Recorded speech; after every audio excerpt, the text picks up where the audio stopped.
21-year-old University of Iowa student Gusharan Virk starts his day at 5:30 in the morning. One of his roommates helps him shake the wrinkles off his turban. It can be a one-person process, but it's easier with two people just like prepping the turban before you tie it. Virk is Sikh. It's a monotheistic religion that began in Punjab, India. Sikhs traditionally don't cut their hair as it's considered sacred.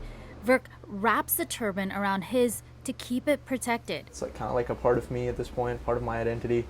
So it's really important to me. Virk dreams of one day being a pilot, and being a cadet at the University of Iowa's Air Force ROTC program gets him a step closer to his dream. Keep it going, keep it going. Still, Virk wasn't about to let his love for flying stop him from practicing his faith. I'm able to be a face for a community. Like every Sikh who ties a turban is carrying that symbol. For the military, uniformity among the ranks is seen as an essential part of discipline and battle readiness. 1, 2, 3, Happy Wednesday! So Virk had to apply for a religious exemption and became the first Air Force Sikh cadet in U.S. history allowed to wear these reflections of faith: his turban, beard, and bracelet. For people that have this passion to serve others and to serve their country, it is key that we grant them that opportunity. It shouldn't be because of an appearances hold somebody back from serving. As an upperclassman, Virk leads the younger cadets. We carry that responsibility as well of helping people if someone needs help. At a flag ceremony, much like the wrapping of his turban, there is symbolic meaning and attention to detail. With each crease and fold of the U.S. flag, Virk sees no difference between practicing his faith and serving his country. Service before self, it's one of the core values of the Air Force, and that aligns a lot with what Sikhism is. While Virk is allowed to wear his beard, bracelet, and turban, that's not necessarily true of all Sikhs in the military.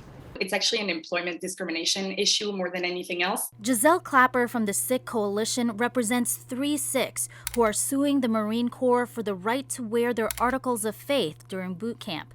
They've put their military lives on hold for 2 years in this legal challenge. There are other militaries around the world, including allies, that have found a way to, integrate Sikhs without any issue. Sikhs served in the U.S. Army in World War I and World War II, but uniform standards in the 80s changed that. The Air Force and Army have since granted religious accommodations to Sikhs, but the Marines have pushed back, telling the New York Times that religious articles get in the way of safety. Which begs the question, can one serve their country safely and still practice their faith? Oh, absolutely. Absolutely. The Army back in 2016 did the research on it.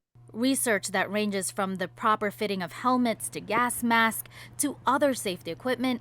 Dr. Kamal Singh Khalsi went through it himself as the first Sikh in the Army to be granted religious accommodations. I've been through the gas mask testing, I don't know, maybe half a dozen times at least already.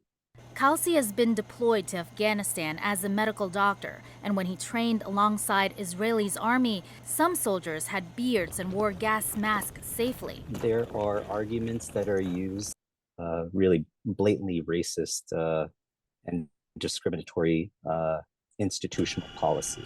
Over 100 Sikhs serve in the U.S. Army and Air Force, and Virk will be one of them, a trailblazer in his own right. His official permission was easy compared to others.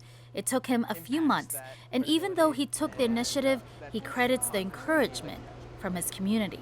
That community includes like my friends, like I have the community here, my detachment, like my class.